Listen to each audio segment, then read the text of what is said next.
नमस्कार, मी केतकी जोशी आणि आपण बघणार आहोत काही महत्त्वाच्या घडामोडी स्पीड न्यूज मध्ये। देवेंद्र फडणवीस सरकारने विश्वासदर्शक ठराव जिंकलाय। अभूतपूर्व गोंधळात आवाजी मतदानाने हा ठराव मंजूर करण्यात आला। आधी मतविभाजन घ्यावं अशी मागणी शिवसेनेने लावून धरली होती, पण अध्यक्षांनी ही मागणी फेटाळून लावली। त्यामुळे शिवसेनेचे आमदार वेलमध्ये धावले आणि त्यांनी गोंधळ घातला। आवाजी मतदानावर शिवसेना आणि काँग्रेसने तीव्र आक्षेप घेतलाय। सभागृहात लोकशाहीची हत्या करण्यात आल्याचा आरोप शिवसेना काँग्रेसने केलाय।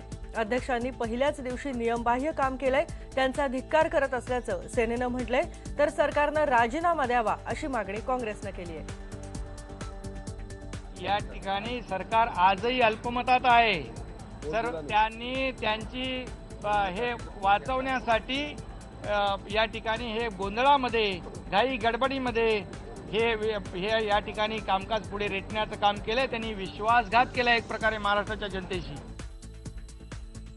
आज महाराष्ट्राच्या विधानसभेच्या इतिहासामधला काळा दिवस आहे असं म्हणावं लागेल। न घेता सरकार चालू ठेवायचं ही कारवाई झालेली आहे आणि यामुळे काँग्रेस पक्षाच्या वतीने आम्ही या कारवाईचा निषेध करत आहोत। आज सरकारला जर वैधतेने काम करायचं असेल, घटनाच्या अनुसार काम करायचं असेल, तर त्यांनी पुन्हा विश्वासदर्शक ठराव मांडला पाहिजे आणि मतदानानं आपलं बहुमत सिद्ध केलं पाहिजे। दरम्यान भाजपने विश्वासदर्शक ठराव जिंकलेला आहे। शंका असल्यास अविश्वास प्रस्ताव आणा, मग आम्ही विश्वासदर्शक प्रस्ताव जिंकून दाखवू असं आव्हान मुख्यमंत्री देवेंद्र फडणवीस यांनी विरोधकांना दिलंय। या पलीकडे काँग्रेसची मंडळी खूप मोठ्या प्रमाणात जी कांगावा करतायत, त्यांना आमचं अतिशय स्पष्ट म्हणणं आहे की आमचा जो बहुमत आहे आणि आमचं बहुमत नाही असं जर तुम्हाला वाटत असेल तर खुशाल तुम्ही आमच्या विरुद्ध अविश्वास प्रस्ताव आणावा। त्या अविश्वास प्रस्तावावर उचित वेळी मतदान मागावं, त्यातनं कोणाकडे बहुमत आहे हे स्पष्ट होईल। आम्ही त्याला बिलकुल घाबरत नाही। आवाजी मतदानाने विश्वासदर्शक ठराव मंजूर करणं हे लोकशाहीत अयोग्य आहे असा घरचा आहेर रामदास आठवले यांनी भाजपला दिलाय। अध्यक्षांचा निर्णय संशयास्पद असल्याचं त्यांनी म्हटलंय।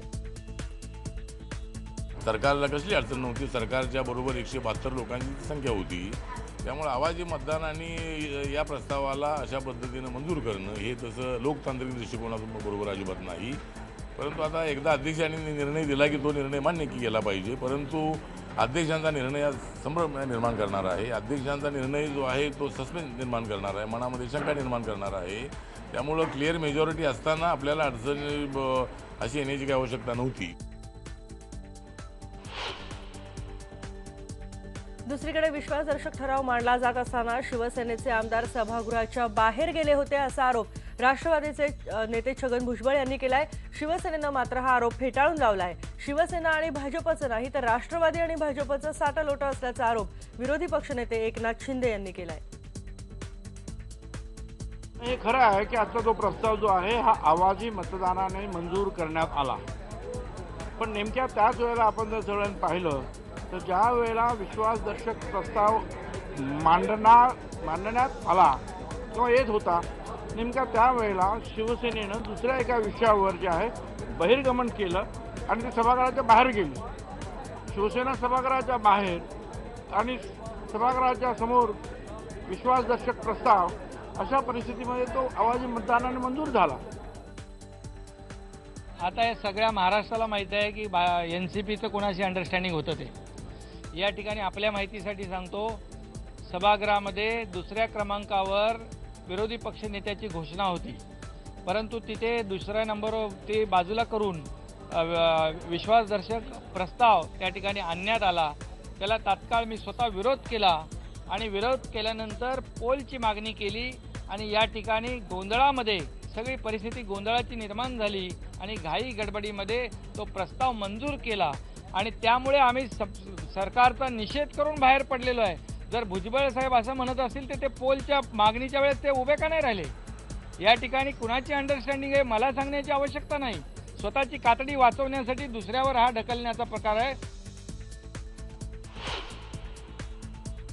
देवेंद्र फडणवीस सरकारनं काल विश्वासदर्शक ठराव जिंकला, पण त्याला राज्यपालांना झालेल्या कथित धक्काबुक्कीनं गालबोट लागलं. पण काँग्रेसच्या आमदारांनी राज्यपालांना धक्काबुक्की केल्याचा आरोप भाजपनं केलाय. त्यानंतर गटनेत्यांची बैठक झाली. पहिल्याच अधिवेशनात कटुता येऊ नये यासाठी निलंबनाचा प्रस्ताव मांडू नये अशी सूचना राष्ट्रवादीचे आमदार छगन भुजबळ आणि विरोधी पक्षनेते एकनाथ शिंदे यांनी केली, तर राधाकृष्ण विखे पाटील यांनी दिलगिरी व्यक्त केली. पण काँग्रेसच्या 5 आमदारांवर 2 वर्षांसाठी निलंबनाची कारवाई करण्यात आली आहे. राहुल बोंद्रे, अब्दुल सत्तार, वीरेंद्र जगताप, अमर काळे, जयकुमार गोरे या 5 आमदारांवर निलंबनाची कारवाई करण्यात आली आहे. तसंच राज्यपालांना झालेल्या धक्काबुक्की प्रकरणाची सखोल चौकशी करण्यासाठी विधानसभा अध्यक्षांच्या अध्यक्षतेखाली समितीही नेमण्यात आली आहे.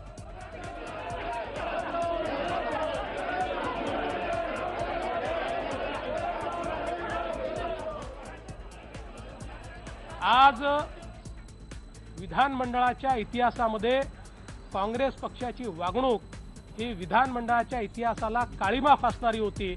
माननीय राज्यपाल ज्यावेळी या ठिकाणी आले त्यावेळी माननीय राज्यपालांशी धक्काबुक्की करण्याचा अतिशय वाईट प्रकार हा काँग्रेस पक्षाच्या सदस्यांनी त्या ठिकाणी केला आणि म्हणून काँग्रेस पक्षांच्या सदस्यांना 5 सदस्यांना आज आम्हाला निलंबित करावं लागलं.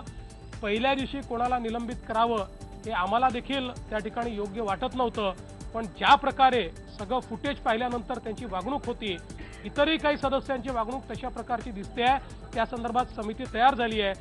त्या संदर्भातलं उचित ती समिती ठरवेल कोणावर काय कारवाई करायची. पण मला असं वाटतं की लोकशाहीला काळिमा फासण्याचं काम हे काँग्रेस पक्षाने केलं आहे. गिरीश महाजन त्यांचे जे आमदार आहेत ते ज्या पद्धतीने लोकांना मारत होते, ज्या पद्धतीने ते कोणत्या नियमाने आले, तुमची कॅसेट तुम्हालाही माझी विनंती राहील प्रसार माध्यमाला का आपण ती सत्य परिस्थिती भारतीय जनता पार्टीचे किती आमदार तिथे होते आणि ते म्हणते का मी विटनेससाठी त्या ठिकाणी आलो होतो. म्हणजे आपण विचार करा का आम्हाला हे घडण्याच्या अगोदरच यांनी पूर्ण विटनेस सहित आमच्या सभागृहामध्ये एकनाथ खडसे साहेबांनी सांगितलं का याची विटनेस ही परिस्थिती सांगणारे आमदार आपल्या या सभागृहामध्ये आणि ते होते गिरीश महाजन. आपण हिशोब लावा का घटना घडण्याच्या अगोदरच यांनी त्या ठिकाणी एक माणूस पाठवला, काही घटना घडली नाही. आपण सर्वांनी पाहिलं का आम्ही कुठेही धक्काबुक्की केली का, आम्हाला तिने धक्के मारले, आम्हाला लोटून बाहेर काढला. राष्ट्रवादीची भूमिका स्पष्ट न झाल्यानं भाजप आणि राष्ट्रवादीत साटालोटा होत असल्याचा आरोप होतोय. भाजपला दिलेल्या पाठिंब्याच्या बदल्यात विधान परिषदेचं सभापतीपद आणि विरोधी पक्षनेतेपद राष्ट्रवादीला मिळू शकतात. त्यावेळेला भाजप आडकाठी घेणार नाही अशी सूत्रांची माहिती आहे, पण राष्ट्रवादीकडून हा आरोप नाकारण्यात येतोय. नियमानुसारच राष्ट्रवादी विधान परिषदेच्या निवडणुकीला सामोरी जाईल असंही सांगण्यात येतंय.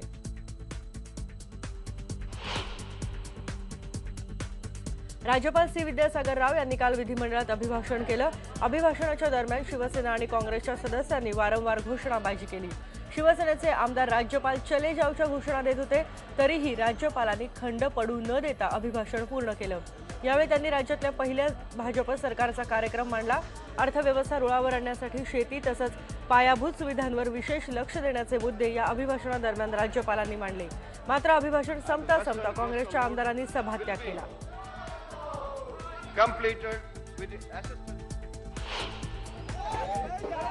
ठाण्यामध्ये महानगरपालिका कार्यालयासमोर काल शिवसेना आणि भाजप कार्यकर्ते भिडले. शिवसेना नगरसेवक आणि भाजप कार्यकर्त्यांमध्ये धक्काबुक्कीही झाली. ठाण्यातले शिवसेनेचे आमदार एकनाथ शिंदे यांची विरोधी पक्षनेते पदावर निवड झाल्यावर पालिका मुख्यालयासमोर महापौर आणि शिवसेना नगरसेवकांचा जल्लोष सुरू होता. त्यानंतर भाजप कार्यकर्त्यांनी सभागृहात बहुमत सिद्ध झाल्यामुळे जल्लोष सुरू केला आणि त्यामुळे या दोघांमध्ये तणाव निर्माण झाला.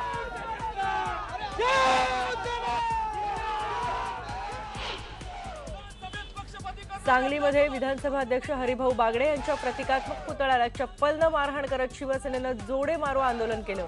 भाजप सरकारच्या विरोधात घोषणाबाजीही केली. हरिभाऊ बागडे यांनी पक्षपातीपणा केल्याचा आरोप त्यांनी केलाय.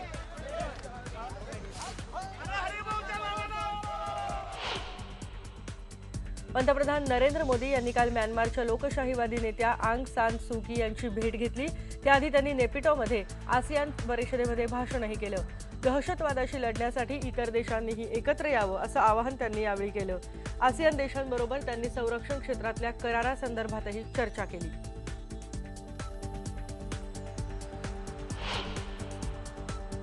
छत्तीसगडची राजधानी बिलासपूरमध्ये कुटुंब नियोजनाच्या शस्त्रक्रियेदरम्यान झालेल्या महिलांचा मृत्यू झालाय आणि हा आकडा आता 14 वर पोहोचलाय। राष्ट्रीय मानवाधिकार आयोगानं या प्रकरणी 2 आठवड्यात चौकशी करून उत्तर देण्याचे आदेश दिलेत। दरम्यान बिलासपूरचीच आणखी एक घटना उघडकीला आलेली आहे। दुसऱ्या एका शासकीय वैद्यकीय शिबिरात शस्त्रक्रिया झालेल्या 28 पैकी 4 महिलांना पुन्हा एकदा रुग्णालयात दाखल व्हावं लागलंय। एम्सच्या डॉक्टरांची टीम या महिलांवर उपचार करतेय। राज्य सरकारनं या डॉक्टरांवर निष्काळजीपणाचा आरोप केलाय। परवाच मोदींच्या मंत्रिमंडळात केंद्रीय राज्यमंत्रीपदाची शपथ घेतलेले निहालचंद आता पोलिसांना सापडत नाहीयेत असं समोर आलंय। पंचायत राज राज्यमंत्री निहालचंद राजस्थानमधल्या एका महिलेच्या बलात्काराच्या प्रकरणामध्ये आरोपी आहेत आणि त्यांनी या प्रकरणातल्या सुनावणी दरम्यान जयपूर कोर्टात एकदाही ते उपस्थित राहिलेले नाहीत। त्यामुळे कोर्टाने त्यांना नोटीस जारी केली आहे, पण ती नोटीस देण्याकरता सुद्धा ते उपलब्ध नसल्याचं जयपूर पोलिसांनी सांगितलंय। स्पीड न्यूज मध्ये आपण इथे एक ब्रेक घेऊयात। पहा फक्त IBN लोकमत।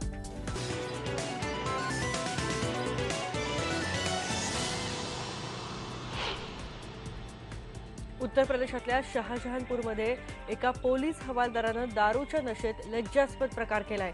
दारूच्या नशेमध्ये हे महाशय थेट पोहोचले ते रामलीलेच्या कार्यक्रमामध्ये आणि तिथे त्यांनी स्वतःकडे असलेल्या बंदुकीच्या धाकावर एका महिला डान्सरला नाचायला लावलं। हा हवालदार एवढ्यावरच थांबला नाही तर स्वतःकडे असलेली 30,000ची सरकारी रक्कमही त्यानं तिथे उडवली। हा सगळा प्रकार एका कॅमेऱ्यात कैद झालाय। या प्रकारानंतर या हवालदाराला निलंबित करण्यात आलं आणि त्याची आता चौकशी केली जाते।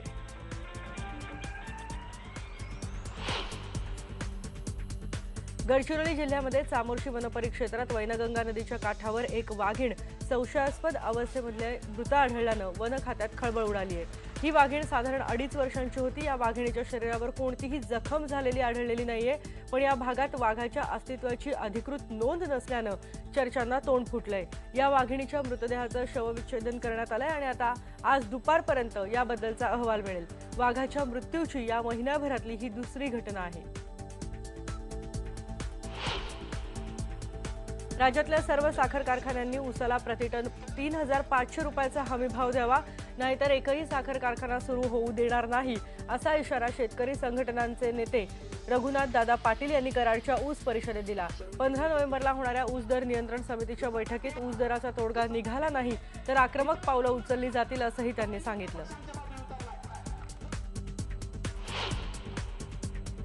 हिंगोलीच्या कळमनुरीमध्ये सोयाबीनचं पीकच हाती न आल्यानं शेतकऱ्यानं आत्महत्या केली आहे। विठ्ठल माने यांनी 8 एकर क्षेत्रामध्ये सोयाबीनचं पीक घेतलं होतं, पण लागवडीचा खर्चही हाती न आल्यानं त्यांनी नैराश्यातून आत्महत्या केली। त्यांच्या मागे पत्नी आणि 3 मुली असा परिवार आहे। गेल्या 10 दिवसातली ही 6वी शेतकरी आत्महत्येची घटना आहे।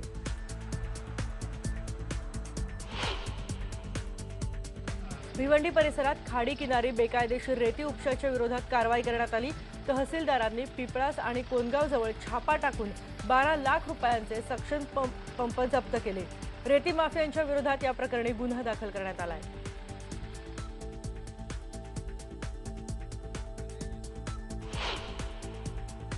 नागपूरमध्ये दैनिक भास्करच्या कार्यालयात तोडफोड करण्यात आली आहे। संतप्त जमावानं कार्यालयातल्या सामानाची नासधूस आणि गाड्यांची तोडफोड केली आहे। ख्रिस्ती समाजाच्या नागरिकांनी ख्रिस्तांवर आधारित एका बातमीवरून संतप्त होऊन ही तोडफोड केली आहे। दैनिक भास्करच्या कार्यालयासमोर पोलीस बंदोबस्त वाढवण्यात आलाय।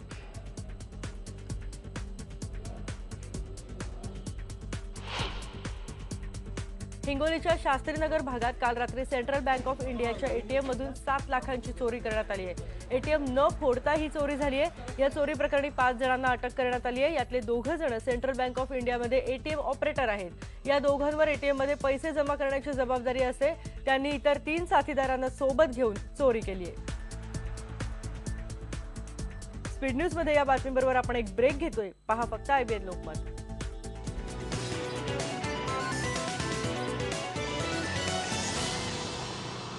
एक महत्त्वाची बातमी आपल्याकडे आलेली आहे। बातमी आहे मुंबईमधून आलेली। मुंबईच्या चेंबूरच्या टिळकनगर भागामध्ये आग लागलेली आहे। टिळकनगरमध्ये नाल्यामध्ये सोडलेल्या केमिकलला ही आग लागलेली आहे। फायर ब्रिगेडच्या 12 गाड्या इथे घटनास्थळी रवाना झाल्यात। आपण ही दृश्य बघू शकतो किती भयानक आग लागलेली आहे। ही आग जी आहे ही नाल्यामध्ये सोडलेल्या केमिकलला लागलेली आहे। ही ताजी दृश्य आहेत।